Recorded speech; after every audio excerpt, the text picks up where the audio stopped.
Hello बच्चों, कैसे हैं आप बच्चों। आज हम पढ़ेंगे क्लास 10th हिंदी कृतिका के अंतर्गत तीसरा पाठ साना साना हाथ जोड़ी, जो कि एक यात्रा वृत्तांत है और इसकी लेखिका हैं मधु कांकरिया। तो चलिए सबसे पहले पढ़ लेते हैं लेखिका का जीवन परिचय। इसके बाद हम आपको बताएंगे पाठ का सारांश, कुछ कठिन शब्दार्थ और अंत में पाठ से संबंधित प्रश्नों के उत्तर भी। तो चलिए शुरू करते हैं। सबसे पहले जान लेते हैं लेखिका मधु कांकरिया का जीवन परिचय। तो बच्चों, आप देख रहे हैं ना यहाँ पर, यह है लेखिका मधु कांकरिया का जीवन परिचय। मधु कांकरिया का जन्म सन 1957 में कोलकाता में हुआ। उन्होंने कोलकाता विश्वविद्यालय से अर्थशास्त्र में एमए किया, साथ ही कंप्यूटर एप्लीकेशन में डिप्लोमा भी। उनकी प्रमुख रचनाएं हैं पत्ताखोर, जो कि एक उपन्यास है, सलाम आखिरी, खुले गगन के लाल सितारे, बीतते हुए, अंत में यीशु, जो कि एक कहानी संग्रह है। उन्होंने कई सुंदर यात्रा वृत्तांत भी लिखे हैं। मधु कांकरिया की रचनाओं में विचार और संवेदना की नवीनता मिलती है। समाज में व्याप्त अनेक ज्वलंत समस्याएं जैसे अपसंस्कृति, महानगर की घुटन और अस्वच्छता के बीच युवाओं में बढ़ती नशे की आदत, लाल बत्ती इलाकों की पीड़ा आदि उनकी रचनाओं के विषय रहे हैं। तो बच्चों, ये था यहाँ पर लेखिका मधु कांकरिया का संक्षिप्त जीवन परिचय। इसके बाद आइए जान लेते हैं इस पाठ का सारांश। तो बच्चों, आप ध्यान दें, ये हमारा तीसरा पाठ क्लास 10th हिंदी कृतिका के अंतर्गत, और पाठ का नाम है साना साना हाथ जोड़ी, और हम आपको बता रहे हैं यहाँ पर पाठ का सारांश। तो आप देख रहे हैं बच्चों, साना साना हाथ जोड़ी लेखिका मधु कांकरिया द्वारा लिखित यह एक यात्रा वृत्तांत है। प्रस्तुत यात्रा वृत्तांत में लेखिका ने भारतीय राज्य सिक्किम की राजधानी गैंगटॉक और हिमालय की यात्रा का वर्णन किया है। लेखिका गैंगटॉक को मेहनती बादशाहों का एक ऐसा शहर बताती है जिसका सुबह शाम और रात सब कुछ सुंदर है। वहाँ तारों से भरे आसमान में लेखिका को सम्मोहन महसूस होता है, जिसमें वह खो जाती है। वह नेपाली युवती द्वारा बताई गई प्रार्थना मेरा सारा जीवन अच्छाइयों को समर्पित हो को गाती है। वैसे प्रस्तुत लेख का शीर्षक साना साना हाथ जोड़ी का अर्थ होता है छोटे छोटे हाथ जोड़कर प्रार्थना करती हूँ। तो बच्चों, आप यहाँ पर विशेष ध्यान दें, साना साना हाथ जोड़ी का अर्थ क्या होता है? छोटे छोटे हाथ जोड़कर प्रार्थना करती हूँ। आप इस लाइन को याद रखें। दूसरे दिन मौसम साफ न होने के कारण लेखिका कंचनजंगा की चोटी तो नहीं देख सकी, लेकिन ढेरों खिले फूल देखकर खुश हो जाती है। वह उसी दिन गैंगटॉक से 149 किलोमीटर यानी कि 149 किलोमीटर दूर युमथांग देखने अपनी सहयात्री मणि और गाइड जितेन नागरे के साथ रवाना होती है। गैंगटॉक से युमथांग निकलते ही लेखिका को एक कतार में लगी सफ़ेद सफ़ेद बहुत पताकाएँ दिखाई देती हैं, जो ध्वज की तरह फहरा रही थी। ये शांति और अहिंसा की प्रतीक थी और उन पताकाओं पर मंत्र लिखे हुए थे। लेखिका के गाइड ने उन्हें बताया कि जब किसी बौद्ध की मृत्यु होती है तो उसकी आत्मा की शांति के लिए शहर से दूर किसी भी पवित्र स्थान पर 108 श्वेत पताकाएँ फहरा दी जाती हैं। इन्हें उतारा नहीं जाता है, वे खुद नष्ट हो जाती हैं। कई बार नए शुभ कार्य की शुरुआत में भी रंगीन पताकाएँ फहरा दी जाती हैं। चलते चलते लेखिका को एक कुटिया के भीतर घूमता हुआ चक्र दिखाई देता है, जिसे धर्म चक्र या प्रेयर व्हील कहा जाता है। गाइड नार्गे ने बताया कि इसे घुमाने से सारे पाप धुल जाते हैं। जैसे जैसे वे लोग ऊंचाई की ओर बढ़ने लगे, वैसे वैसे बाजार, लोग और बस्तियां आंखों से ओझल होने लगी। घाटियों में देखने पर सब कुछ धुंधला दिखाई दे रहा था। उन्हें हिमालय पल पल परिवर्तित होते महसूस हो रहा था। 7 सिस्टर्स वाटरफॉल पर जीप रुकती है। सभी लोग वहाँ की सुंदरता को कैमरे में कैद करने लग जाते हैं। वहाँ झरने का पानी में लेखिका को ऐसा लग रहा था जैसे वह उसके अंदर की सारी बुराइयाँ और दुष्टता को बहाकर ले जा रहा हो।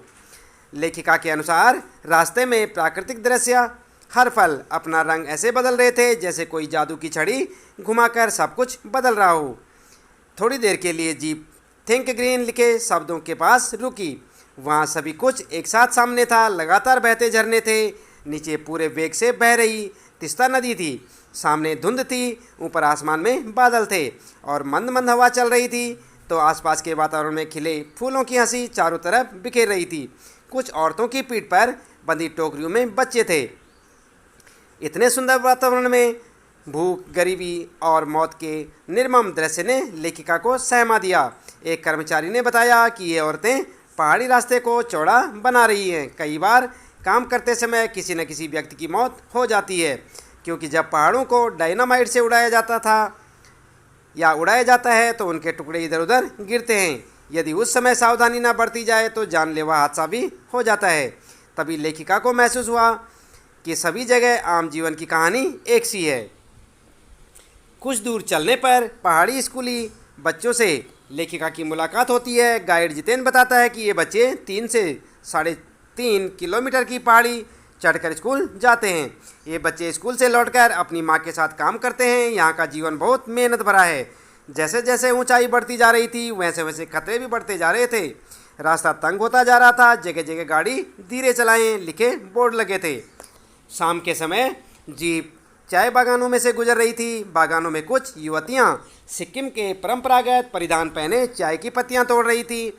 युमथांग पहुँचने से पहले वे लोग लायुंग रुके।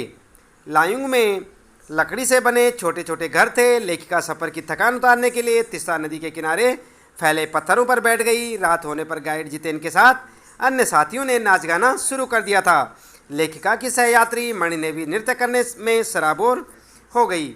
लायुंग में, ध्यान दें बच्चों, लायुंग एक जगह का नाम है। लायुंग में अधिकतर लोगों की जीविका का साधन पहाड़ी आलू, धान की खेती और शराब था। लेखिका को वहाँ बर्फ़ देखने की इच्छा थी, परंतु वहाँ बर्फ़ कहीं भी नज़र नहीं आ रहा था।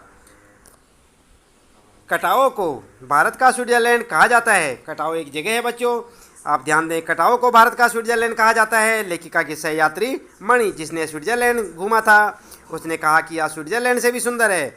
कटाओ को अभी तक टूरिस्ट स्पॉट नहीं बनाया गया था, इसलिए यह अब तक अपनी प्राकृतिक स्वरूप में था। सभी सहयात्री वहाँ के वातावरण में फ़ोटो खिंचवा रहे थे। लेखिका वहाँ के वातावरण को अपनी सांसों में समा लेना चाहती थी। उसे लग रहा था कि ऐसे वातावरण ने ही ऋषि मुनियों को वेदों की रचना करने की प्रेरणा दी होगी। लेखिका का मानना है कि ऐसे सौंदर्य को यदि कोई अपराधी भी देख ले तो वह भी आध्यात्मिक हो जाएगा। मणि के मन में भी दार्शनिकता उभरने लगी थी। वह कहती है कि प्रकृति अपने ढंग से सर्दियों में हमारे लिए पानी इकट्ठा करती है और गर्मियों में ये बर्फ़ शिलाएँ पिघलकर जलधारा बनकर हम लोगों की प्यास को शांत करती हैं। प्रकृति का यह जल संचय अद्भुत है। आगे जाने पर फौजी छावनियाँ दिखाई दी। लेखिका फौजियों को देखकर उदास हो गई। बैसाख के महीने में भी वहाँ बहुत ठंड थी। वे लोग पौष और माघ की ठंड में किस तरह रहते होंगे। वहाँ जाने का रास्ता भी बहुत खतरनाक था।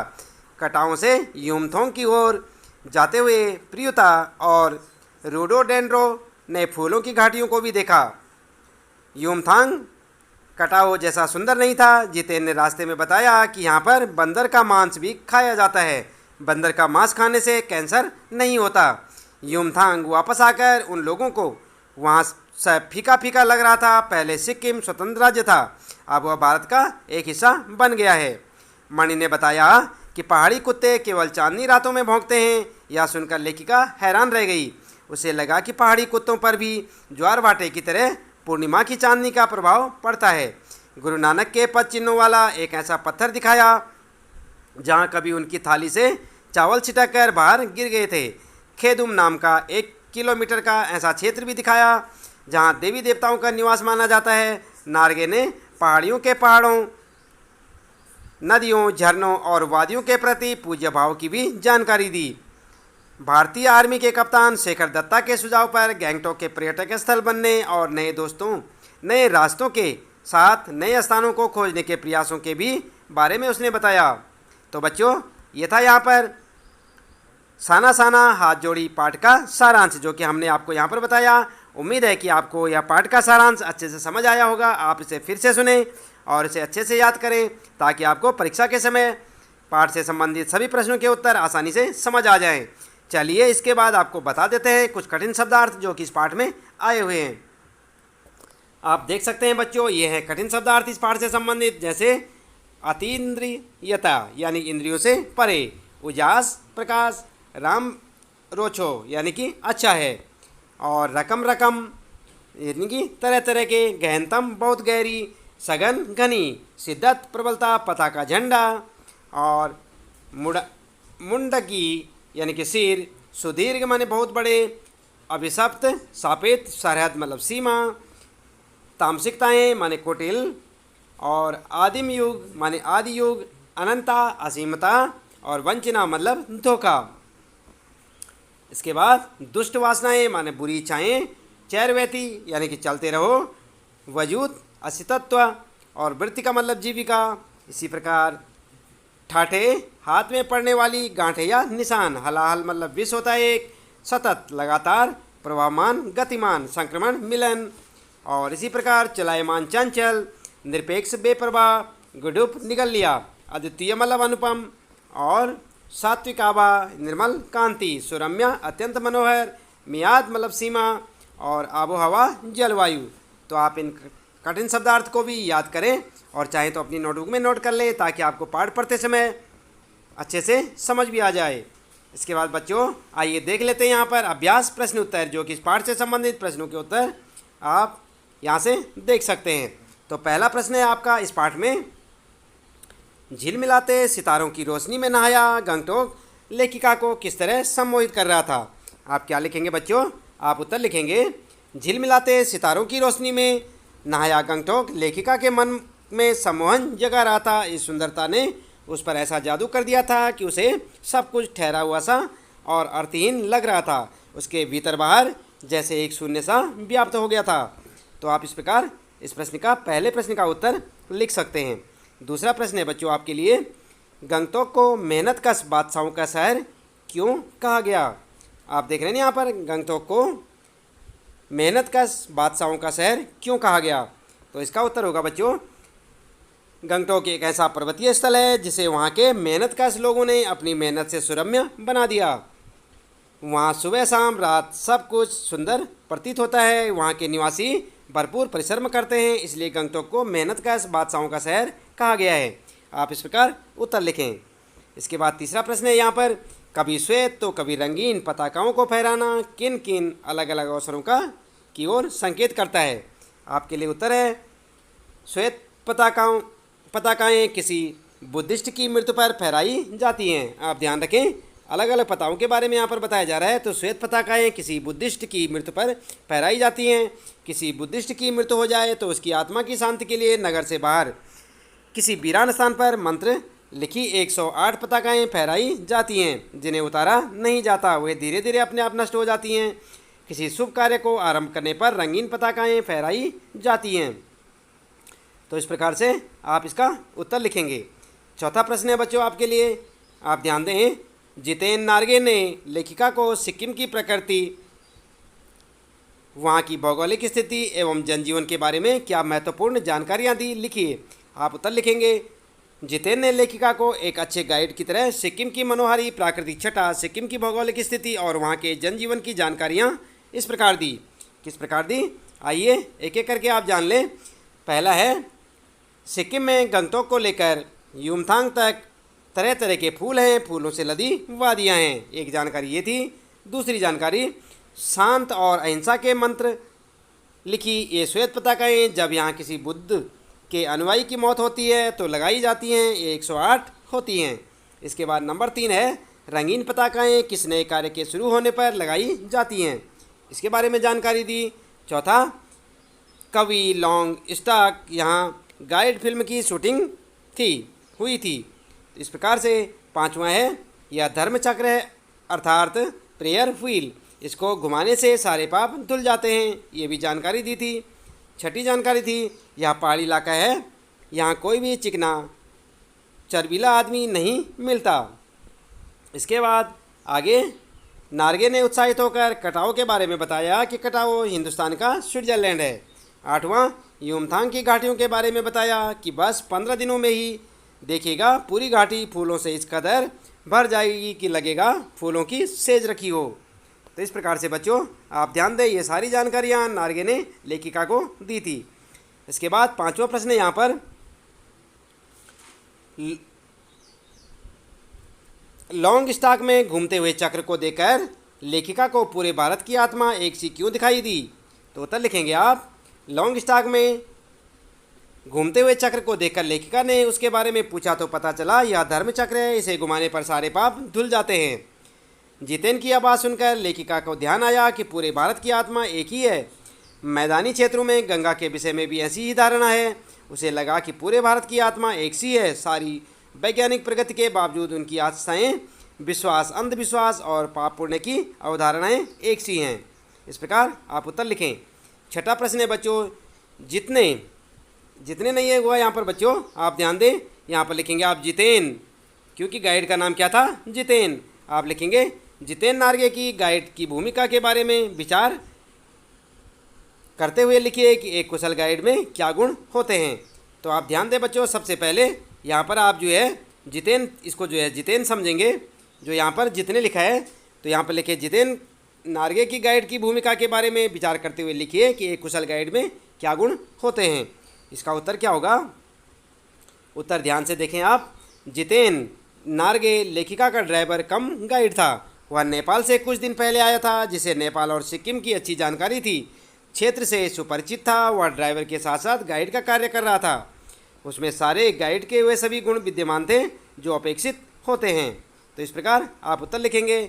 अब जो है क्या गुण होते हैं आइए देख लेते हैं। यहाँ पर नंबर 1, एक कुशल गाइड में उस स्थान की भौगोलिक, प्राकृतिक और सामाजिक जानकारी होनी चाहिए। वह नार्गे में सम्यक रूप से यानी कि पूरी तरह से थी।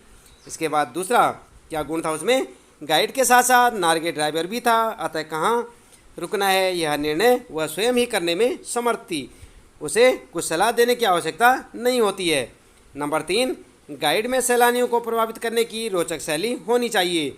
जो उसमें थी वह अपनी वाक्पटुता से लेखिका को प्रभावित करता था। जैसे मैडम यह धर्म चक्र है, प्रेयर व्हील, इसको घुमाने से सारे पाप धुल जाते हैं। इसके बाद चौथा, एक सुयोग्य गाइड क्षेत्र के जनजीवन की गतिविधियों की भी जानकारी रखता है और संवेदनशील भी होता है। 5वां, वह पर्यटकों में इतना घुल मिल जाता है कि स्वयं गाने के साथ नाच उठता है और सैलानी भी नाच उठते हैं। इस तरह आत्मीय संबंध बना लेता है। इसके बाद 6ठा है यहाँ पर, कुशल गाइड वाक्पटु होता है। वह अपनी वाक्पटुता से पर्यटन स्थलों के प्रति जिज्ञासा बनाए रखता है। पताकाओं के बारे में महत्वपूर्ण जानकारी देकर नार्गे उस स्थान के महत्व को बढ़ा देता है। तो इस प्रकार से आप इस प्रश्न का उत्तर लिखें। इसके बाद आइए देख लेते हैं 7वां प्रश्न और उसका उत्तर। तो बच्चों 7वां प्रश्न है आपके लिए, इस यात्रा वृत्तांत में लेखिका ने हिमालय के जिन जिन रूपों का चित्र खींचा है उन्हें अपने शब्दों में लिखिए। तो चाहें तो बच्चों आप अपने शब्दों में लिख सकते हैं, क्योंकि आपने पाठ पढ़ लिया होगा। और यदि आपने पाठ नहीं पढ़ा है तो कोई बात नहीं, आप पाठ को पढ़ें, उसके बाद अपने शब्दों में लिख सकते हैं। चलिए हम आपको यहाँ पर बता देते हैं। उत्तर होगा, इस यात्रा वृत्तांत में लेखिका ने हिमालय के पल पल परिवर्तित होते रूप को देखा। ज्यों ज्यों ऊंचाई पर चढ़ते जाएं हिमालय विशाल से विशालतर होता चला जाता है। छोटी छोटी पहाड़ियाँ विशाल पर्वतों में बदलने लगती हैं। घाटियाँ गहराती गहराती पाताल नापने लगती हैं। वादियाँ चौड़ी होने लगती हैं, जिनके बीच रंग बिरंगे फूल मुस्कुराते हुए नजर आते हैं। चारों ओर प्राकृतिक सुषमा बिखरी नजर आती है। जलप्रपात जलधारा बनकर पत्थरों के बीच बलखाती सी निकलती है तो मन को मोह लेती है। हिमालय कहीं हरियाली के कारण चटक हरे रंग की मोटी चादर सा नजर आता है, कहीं पीलापन लिए नजर आता है, कहीं प्लास्टर उखड़ी दीवार की तरह पथरीला नजर आता है। इसके बाद आइए देख लेते हैं यहाँ पर 8वां प्रश्न। तो आप ध्यान दें बच्चों, ये 8वां प्रश्न, प्रकृति के उस अनंत और विराट स्वरूप को देखकर लेखिका को कैसी अनुभूति होती है। तो आप उत्तर लिखेंगे, लेखिका प्रकृति के उस अनंत और विराट स्वरूप को देखकर एकदम मौन, किसी ऋषि की तरह शांत होकर वह सारे परिदृश्य को अपने भीतर समेट लेना चाहती है। वह रोमांचित थी, पुलकित थी। उसे आदिम युग की अभिषिक्त राजकुमारी सी नीचे बिखरी भारी भरकम पत्थरों पर झरने के संगीत की आत्मा का संगीत सुनने जैसा आभास हो रहा था। ऐसा प्रतीत हुआ जैसे देश और काल की सरहदों से दूर बहती धारा बन बहने लगी हो। भीतर की सारी तामसिकताएं और दुष्ट वासनाएं इस निर्मल धारा में बह गई हों। उसका मन हुआ कि अनंत समय तक ऐसे ही बहती रहे और इस झरने की पुकार सुनती रहे। प्रकृति के इस सौंदर्य को देखकर लेखिका को पहली बार एहसास हुआ कि यही चलायमान सौंदर्य जीवन का आनंद है। इसके बाद बच्चों 9वां प्रश्न है आपके लिए। आप ध्यान दें, प्राकृतिक सौंदर्य के अलौकिक आनंद में डूबी लेखिका को कौन कौन से दृश्य झकझोर गए। तो आप उत्तर लिखेंगे, यहाँ पर उत्तर लिखेंगे, प्राकृतिक सौंदर्य के अलौकिक आनंद में डूबी लेखिका को सड़क बनाने के लिए पत्थर तोड़ती सुंदर कोमलांगी पहाड़ी औरतों का दृश्य झकझोर गया। उसने देखा कि उस अद्वितीय सौंदर्य से निरपेक्ष कुछ पहाड़ी औरतें पत्थरों पर बैठी पत्थर तोड़ रही थी। उनके हाथ में कुदाल और हथौड़े थे और कईयों की पीठ पर डोको, यानी कि जिसे बड़ी टोकरी कह सकते हैं आप, डोको में उनके बच्चे भी बंधे थे। यह विचार उसके मन को बार बार झकझोर रहा था कि नदी, फूलों, वादियों और झरनों के ऐसे स्वर्गिक सौंदर्य के बीच भूख, मौत, दैन्य और जिजीविषा के बीच जंग जारी है। तो इस प्रकार आप इस प्रश्न का उत्तर लिख सकते हैं। 10वां प्रश्न है बच्चों, सैलानियों को प्रकृति की अलौकिक छटा का अनुभव करवाने में किन किन लोगों का योगदान होता है, उल्लेख करें। तो उत्तर लिखेंगे आप, सैलानियों को प्रकृति की अलौकिक छटा का अनुभव कराने में निम्न लोगों का योगदान सराहनीय होता है। तो किस किस का होता है बच्चों? उत्तर लिखेंगे, वे सरकारी लोग जो व्यवस्था में संलग्न होते हैं। नंबर 2, वहाँ के स्थानीय गाइड जो उस क्षेत्र की सर्वथा जानकारी रखते हैं। नंबर 3, वहाँ के स्थानीय लोग जो सैलानियों के साथ रुचि से बातें करते हैं। नंबर 4, वे सहयोगी यात्री जो यात्रा में मस्ती भरा माहौल बनाए रखते हैं, कभी निराश नहीं होते, उत्साह से भरपूर होते हैं। तो इस प्रकार आप इसका 10वें प्रश्न का उत्तर लिखेंगे। इसके बाद आइए जान लेते हैं यहाँ पर 11वां प्रश्न और उसका उत्तर। तो यहाँ पर बच्चों 11वां प्रश्न है, कितना कम लेकर ये समाज को कितना अधिक वापस लौटा देती है। इस कथन के आधार पर स्पष्ट करें कि आम जनता की देश की आर्थिक प्रगति में क्या भूमिका है। आप उत्तर लिखेंगे, किसी देश की आम जनता देश की आर्थिक प्रगति में बहुत अधिक अप्रत्यक्ष योगदान देती है। आम जनता के इस वर्ग में मजदूर, ड्राइवर, बोझ उठाने वाले, फेरी वाले, कृषि कार्यों से जुड़े लोग आते हैं। अपनी यूमथांग की यात्रा में लेखिका ने देखा कि पहाड़ी मजदूर औरतें पत्थर तोड़कर पर्यटकों के आवागमन के लिए रास्ते बना रही हैं। इससे यहाँ पर्यटकों की संख्या में वृद्धि होगी, जिसका सीधा सा असर देश की प्रगति पर पड़ेगा। इसी प्रकार कृषि कार्यों में शामिल मजदूर, किसान फसल उगाकर राष्ट्र की प्रगति में अपना बहुमूल्य योगदान देते हैं। तो ये था बच्चों यहाँ पर 11वां प्रश्न। और आइए जान लेते हैं यहाँ पर 12वां प्रश्न। आज की पीढ़ी द्वारा प्रकृति के साथ किस तरह का खिलवाड़ किया जा रहा है, इसे रोकने में आपकी क्या भूमिका होनी चाहिए। तो आप उत्तर लिखेंगे, प्रकृति के साथ खिलवाड़ करने के क्रम में आज पहाड़ों पर प्रकृति की शोभा को नष्ट किया जा रहा है। आप देख रहे हैं बच्चों यहाँ पर 12वें प्रश्न का ये है उत्तर। प्रकृति के साथ खिलवाड़ करने के क्रम में आज पहाड़ों पर प्रकृति की शोभा को नष्ट किया जा रहा है। वृक्षों को काटकर पर्वतों को नंगा किया जा रहा है। शुद्ध पवित्र नदियों को विविध प्रकार से प्रदूषित करने में कोई कसर नहीं छोड़ी जा रही है। नगरों का, फैक्ट्रियों का गंदा पानी पवित्र नदियों में छोड़ा जा रहा है। सुख सुविधा के नाम पर पॉलीथीन का अधिक प्रयोग और वाहनों के द्वारा प्रतिदिन छोड़ा हुआ धुआं पर्यावरण के संतुलन को बिगाड़ रहा है। इस तरह प्रकृति का गुस्सा बढ़ रहा है, मौसम में परिवर्तन आ रहा है और ग्लेशियर पिघल रहे हैं। तो बच्चों आगे प्रकृति के साथ खिलवाड़ को रोकने में हम अपना सहयोग दे सकते हैं।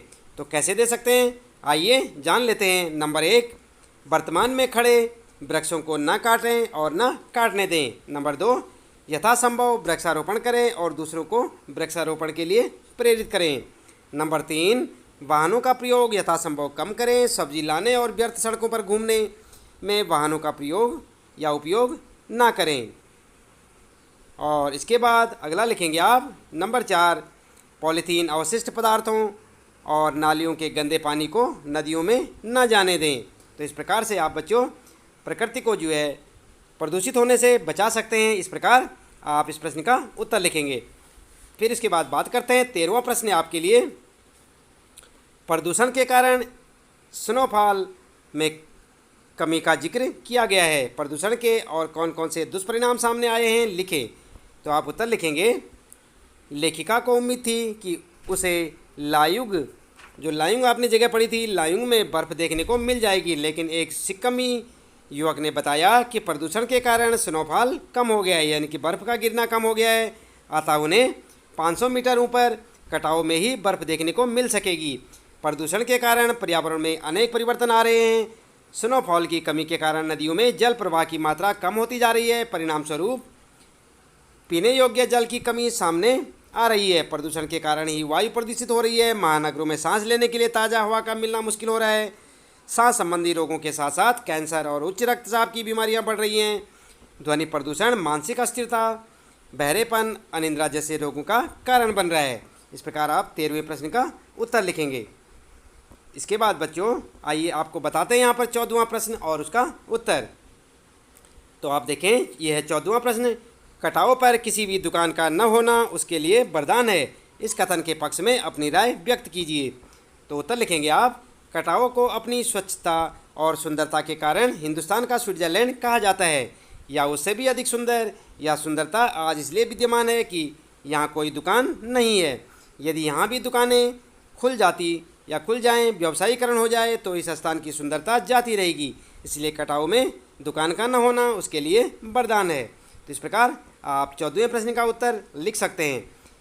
यह भी लिखें आप साथ में, मनुष्य सुंदरता को देखकर प्रसन्न होता है तो मनुष्य ही सुंदरता को बिगाड़ता है। अपनी जिम्मेदारी और कर्तव्य का पालन न कर प्रयुक्त चीज़ों के अवशिष्ट को जहाँ तहाँ फेंक सौंदर्य को ठेस पहुँचाए बिना नहीं रहता। कटाव में दुकान न होने से व्यवसायीकरण नहीं हुआ है, जिससे आने जाने वाले लोगों की संख्या सीमित रहती है, जिससे यहाँ की सुंदरता बची है। जैसे दुकानें आदि खुल जाने से अन्य पवित्र स्थानों की सुंदरता जाती रही है, वैसे ही कटाव की सुंदरता भी मटमैली हो जाएगी। तो ये लिखें आप 14वें प्रश्न का उत्तर। इसके बाद बच्चों आप ध्यान दें, ये है आपका 15वां प्रश्न। प्रकृति ने जल संचय की व्यवस्था किस प्रकार की है? तो आप उत्तर लिखेंगे, प्रकृति ने जल संचय की बड़ी अद्भुत व्यवस्था की है। प्रकृति सर्दियों में पर्वत शिखरों पर बर्फ़ के रूप में गिरकर जल का भंडारण करती है। हिममंडित पर्वत शिखर एक प्रकार के जल स्तंभ हैं, जो गर्मियों में जलधारा बनकर करोड़ों कंठों की प्यास बुझाते हैं। नदियों के रूप में बहती हुई जलधारा अपने किनारे बसे नगर गाँवों में जल संसाधन के रूप में तथा नहरों के द्वारा एक विस्तृत क्षेत्र में सिंचाई करती है और अंततः सागर में जाकर मिल जाती है। सागर से जल वाष्प बादल के रूप में उड़ते हैं, जो मैदानी क्षेत्रों में वर्षा तथा पर्वतीय क्षेत्रों में बर्फ़ के रूप में बरसते हैं। इस प्रकार जल चक्र द्वारा प्रकृति ने जल संचयन और वितरण की व्यवस्था की है। तो आप ये जो है यहाँ पर 15वें प्रश्न का उत्तर लिखेंगे। आइए देख लेते हैं यहाँ पर आपके इस चैप्टर का 16वां प्रश्न और उसका उत्तर। देश की सीमा पर बैठे फौजी किस तरह की कठिनाइयों से जूझते हैं, उनके प्रति हमारा क्या उत्तरदायित्व होना चाहिए? आप उत्तर लिखेंगे, देश की सीमाओं पर बैठे फौजी उन सभी विषमताओं में जूझते हैं जो सामान्य जनजीवन के लिए अति कठिन है। कड़कड़ाती ठंड, जहाँ तापमान माइनस में चला जाता है, जहाँ पेट्रोल को छोड़ सब कुछ जम जाता है, वहाँ भी फौजी तैनात रहते हैं। इसी तरह वे शरीर को तपा देने वाली गर्मियों के दिनों में रेगिस्तान में रहते हुए हाँफ हाँफ कर अनेक विषमताओं से जूझते हुए कठिनाइयों का सामना करते हैं। तो बच्चों ये था यहाँ पर आपके 16वें प्रश्न का उत्तर।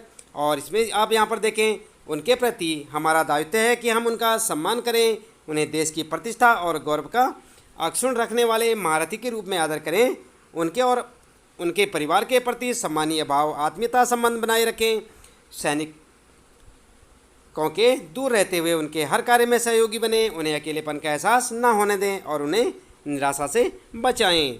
तो ये बच्चों यहाँ पर था आपके 16वें प्रश्न का उत्तर।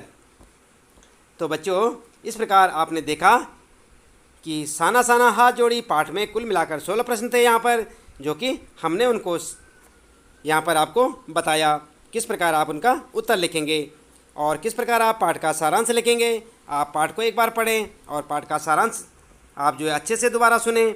इस प्रकार आपको पेपर के समय में किसी प्रकार की कोई दिक्कत नहीं होगी। तो बच्चों आप ध्यान दें, हम पढ़ रहे थे साना साना हाथ जोड़ी कक्षा 10 हिंदी कृतिका के अंतर्गत, जो कि तीसरा पाठ है आपका, और इसकी लेखिका थी मधु कांकरिया। तो बच्चों उम्मीद है कि आपको पाठ का सारांश, प्रश्नोत्तर, शब्दार्थ आदि अच्छे से समझ आए होंगे। यदि आपको वीडियो पसंद आई हो तो लाइक करना ना भूलें, वीडियो को लाइक अवश्य कर दें। और इसी प्रकार अन्य पाठों को पढ़ने के लिए, कक्षा 10 के हिंदी संबंधी सभी पाठों को पढ़ने के लिए आप चैनल को सब्सक्राइब अवश्य कर दें और लगातार जुड़े रहें हमारे साथ। इसी प्रकार आज के लिए इतना काफ़ी है। आपका दिन शुभ हो।